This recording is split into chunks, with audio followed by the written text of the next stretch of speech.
Ya, Tuan Setiausaha. Ya, Bagan. Tuan Speaker, point of order 36:10 di mana ada kaitan dengan ucapan ahli parlimen yang kononnya tidak dibenarkan sekiranya menyentuh tentang perkara-perkara yang berkaitan dengan akta hasutan dan juga berkaitan dengan ucapan di mana perkataan-perkataan yang membangkitkan derhaka kepada negeri ataupun perasaan melawan kuasa kerajaan.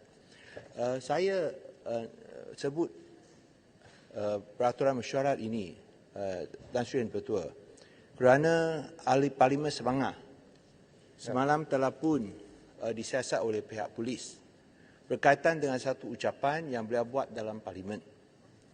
Dan semua pun dalam parlimen tidak dibantah oleh mana-mana pihak. Maka malah Tan Sri Yang Bertua pun tidak menghalang ucapannya. Tapi kami tidak faham mengapa hak dan keistimewaan ahli-ahli parlimen semasa berucap di parlimen sekarang telah diremehkan, malah boleh dianggap dihina dengan satu siasatan oleh polis yang boleh dianggap sebagai menggertak atau intimidation ke atas ahli parlimen, khususnya daripada pembangkang. Lebih-lebih lagi, Tan Sri Yang Bertua, di mana apa yang diucapkan oleh Sabangah bukanlah menyatakan secara terbuka untuk memisahkan Sabah daripada Malaysia, tetapi hanya tentang apa yang berlaku dalam Sabah. Dan ini pun telah disuarakan oleh ahli parlimen Sabah daripada pihak kerajaan, iaitu daripada GRS. Tapi kita tidak lihat ada tindakan yang sama yang diambil ke atas mereka. Ini seakan-akan ada double standard dan merupakan satu intimidation ke atas ahli parlimen pembangkang, tak kira sama ada Pakatan Harapan ataupun daripada warisan. Malah kita lihat pihak polis tidak mengambil sebarang tindakan apabila ada pihak, individu dan organisasi secara terbuka meminta sekolah vernacular, sekolah Cina dan Tamil ditutup sama sekali. Tapi kita tidak lihat bahawa pihak polis mengambil sebarang tindakan. Ini pula ahli parlimen ucap dalam Dewan Yang Mulia ini tak dihalang oleh speaker dan tak dihalang oleh mana-mana ahli parlimen. Dan dengan nyata sekali, ketara sekali tidak menyatakan nak pisah Sabah daripada Persekutuan Malaysia. Tapi pula diambil tindakan. Kami dari pihak pembangkang ingin membantah tindakan yang diambil oleh polis kerana ini menjadikan polis seperti ala politik untuk menggertak dan juga mengancam kebebasan dan juga peranan yang dimainkan oleh ahli parlimen pembangkang. Saya harap Tan Sri Yang Bertua boleh buat satu ruling. Kalau pihak polis tak ambil tindakan, kena rujuk dulu kepada speaker. Bila speaker tidak menentang, membantah, mengapa ini menjadi satu isu? Ini sangat tidak adil kepada Yang Berhormat dari Sabangah dan juga kepada semua ahli parlimen dalam Dewan Yang Mulia ini. Speaker harus menegakkan keunggulan dan juga sovereignty. Terima kasih. Sebelum speaker ya. jawab, Ya.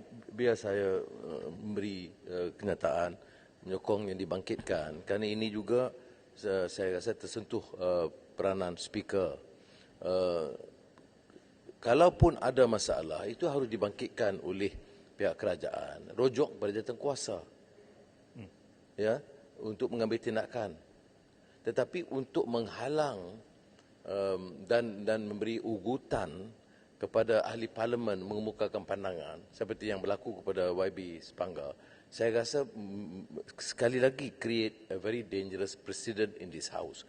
Kalau strictly speaking, kalau nak buat analyse itu, yang saya cakap, saya sendiri banyak yang saya sentuh yang boleh dibuat sebagai selaku ahli parlimen di parlimen yang tidak mudah dibuat di luar. Jadi kalau Tan Sri Speaker ambil tafsiran yang keterlaluan mengikut kehendak atau tafsiran polis atau KDN, ia akan menghalang kebebasan kita sampai. Lagipun parlimen ada cara dan kaedah dia untuk mengambil mana-mana tindakan kepada ahli parlimen yang melanggar. Ini pernah berlaku kepada saya sendiri dulu bila saya bangkitkan soal One Malaysia dan hubungan dengan pandangan Israel dan One Israel. Dan kemudian dirujuk. Tidak semestinya saya setuju prosesnya, tetapi maknanya dia tak guna penguat kuasa di luar daripada parlimen.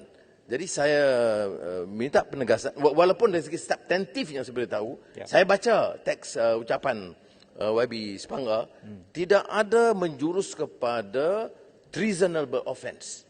Ya.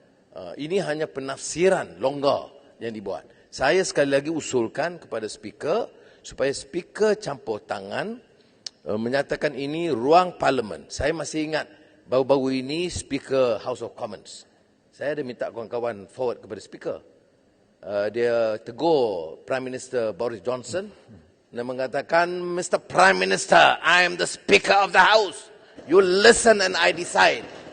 Okey? Belumlah, saya tidak cadangkan berlaku begitu. Tetapi semangat parliamentary... Saya tengok video tu. Baik. Terima kasih banyak. Terima kasih. Sepanggar ada... Telefon baru percuma untuk semua. Pilih mana satu anda suka tanpa perlu kelulusan atau pendahuluan. Padankan dengan pelan pascapai tanpa had terbaik kami.